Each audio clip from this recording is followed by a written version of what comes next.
Cabinet భేటీ అనంతరం మంత్రి పార్థసారథి మీడియాతో మాట్లాడుతున్నారు. ఇప్పుడు లైవ్ చూద్దాం.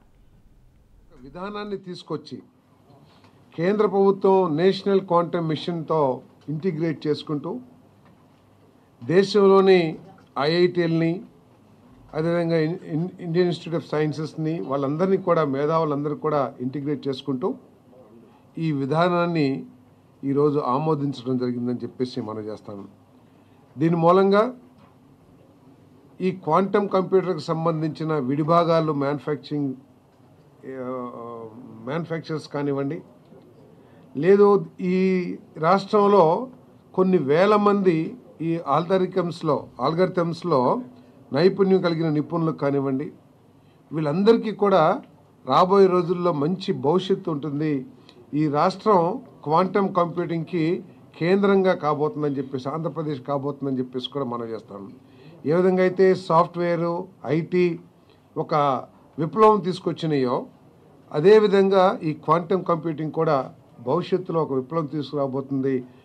ఆ విప్లవానికి మన ఆంధ్రప్రదేశ్ నాంది కాబోతుందని, కేంద్రం కాబోతుందని చెప్పేసి కూడా నేను మనవి చేస్తాను. దీనివల్ల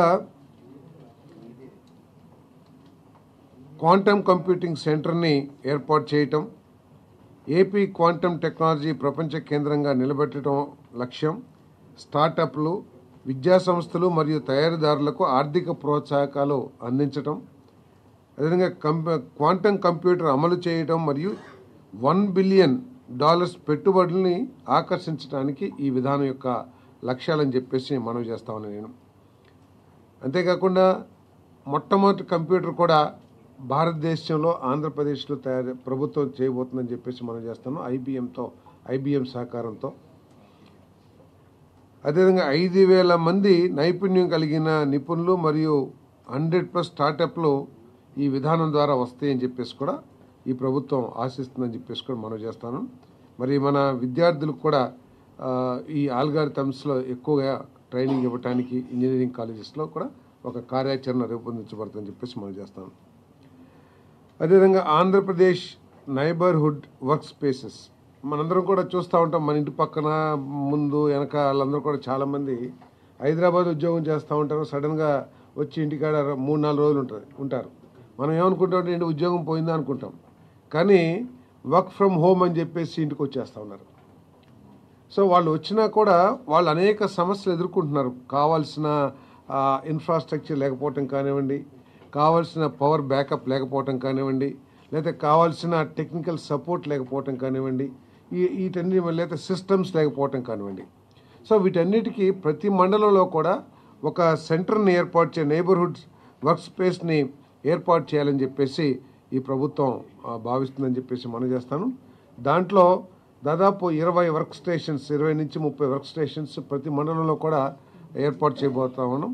మరి దీనికోసం ఎవరైనా సరే పెట్టుబడిదారులు 15 లక్షలు 20 లక్షలు పెట్టుబడి పెట్టి మండలాల్లో వీటిని డెవలప్ చేస్తే ప్రభుత్వం వారికి ఆర్థికంగా సహాయం చేసే విధానాన్ని మరి ఈరోజు మరి ఆమోదించామని చెప్పేసి కూడా నేను మనవి చేస్తా ఉన్నాను. ప్రతి మండలంలో సరసమైన డిజిటల్ అనుసంధాన షేర్డ్ వర్క్ స్పేస్లు ఏర్పాటు చేయటం లక్ష్యం. ఈ విధానం యొక్క లక్ష్యం డెవలపర్లకు మూలధన మరియు అద్దె సబ్సిడీలు,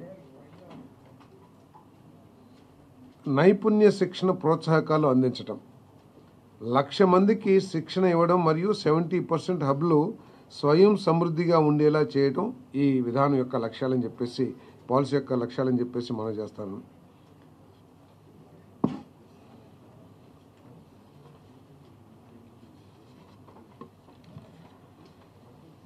IT and GCC policy 4O ప్రకారం కొన్ని వేల కోట్ల రూపాయల పెట్టుబడులకి ప్రతిపాదనలు ఈరోజు ఆమోదించడం జరిగిందని చెప్పేసి మనం చేస్తాను.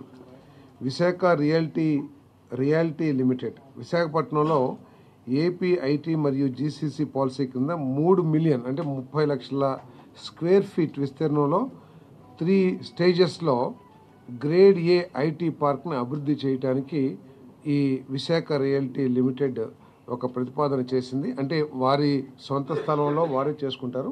ప్రభుత్వం చేయాల్సింది, వారు రిక్వెస్ట్ చేసింది అంటే 80 ఫీట్ రోడ్ అయితే ఉందో, ఎందుకంటే ఇది పూర్తి 30 లక్షల స్క్వేర్ ఫీట్ ఉన్న ఐటీ బిల్డింగ్ వచ్చినప్పుడు దానికి అనుబంధంగా అనేక సమస్యలు వస్తాయి, కొన్ని వేల మంది ఉద్యోగస్తులు ఉంటారు. కాబట్టి 80 ఫీట్ రోడ్ని 100 ఫీట్ రోడ్గా మార్చమని చెప్పేసి రిక్వెస్ట్ చేశారు. ఆ రిక్వెస్ట్ని ఆమోదించడం జరిగిందని చెప్పేసి మనం చేస్తాం. Raheja Corp real estate, Raheja తెలియని వారు ఉండరు. వారు ఇందాక విశాఖ రియాలిటీ 2200 కోట్ల పెట్టుబడి విశాఖపట్నంలో, 30,000 ఉద్యోగాలు దాని ద్వారా లభిస్తాయి. రహేజా కార్ప్ రియల్ ఎస్టేట్ 2172.26 కోట్లతో 9,681 మందికి ఉద్యోగ అవకాశాలు వచ్చే విధంగా విశాఖపట్నంలో 27.1 ఎకరాల్లో IT and IT enable services కార్యాలయ స్థలం మరియు నివాస స్థలం అభివృద్ధి చేసే ప్రాజెక్ట్ని ఈ సంస్థ టేకప్ చేస్తుంది. ఈ రహేజా సంస్థ హైదరాబాద్లో కూడా ఏ విధంగా డెవలప్ చేసింది, దీని బ్యాక్గ్రౌండ్ కూడా అందరికీ తెలిసిందే. అదేవిధంగా ఏఎన్ఎస్ఆర్ గ్లోబల్ కార్పొరేషన్